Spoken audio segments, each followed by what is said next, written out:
markale ayaa murankii ka taagnaa kawaanka casriga ah ee magaalada Boorama laga dhisay iyo sida loo maareeyay maamulkiisa uu isku bedelay cabashooyin cirka isku shareeray qaar kamid ah ganacsatada hilibka ee nafaqo oo u badnaa haween iyo dhalinyaro ayaa maanta mudaharaad ka sameeyay magaalada Boorama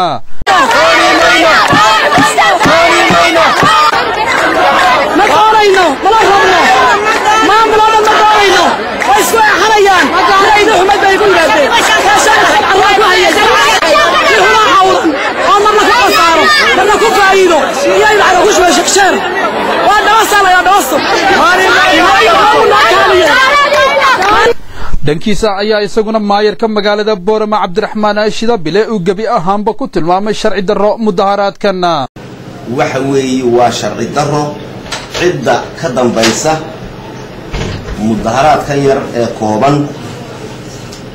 ee maalintii hore daba socda iyadoo uu xaalku saasi yahay ayaa haddana waxa jira ganacsato kale oo kamid ah ganacsatada hilibka la fahaantooda oo u hoggaansamay amarka dawladda isla markaana kawaankaasi wax ku qalay runtii shalay iyo maanta waa ku qalay waa lagu shaqeeyay xoolaha bidii way tageen wax lacagana ilaa hadda anaga lama weydiin marka aan dib u milicsano mar kale mudaharaadkii maanta ka dhacay magaalada Boorama ayaa waxa uu isku bedelay rabshado iyo gacan ka hadal kadib markii ay arinta soo farageliyeen isla markaana ay ciidamada boolisku isku dayeen inay kala kaxeeyaan mudaharaadayaasha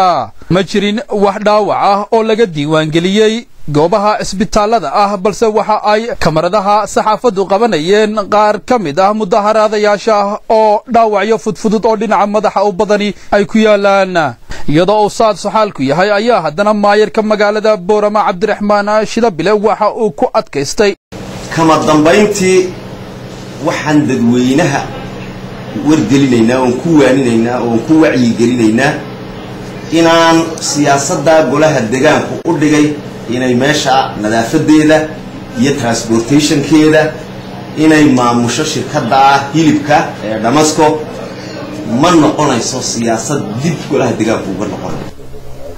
Abdul Ali Yusuf shabakada wararka lagu hayo news magaalada Boorama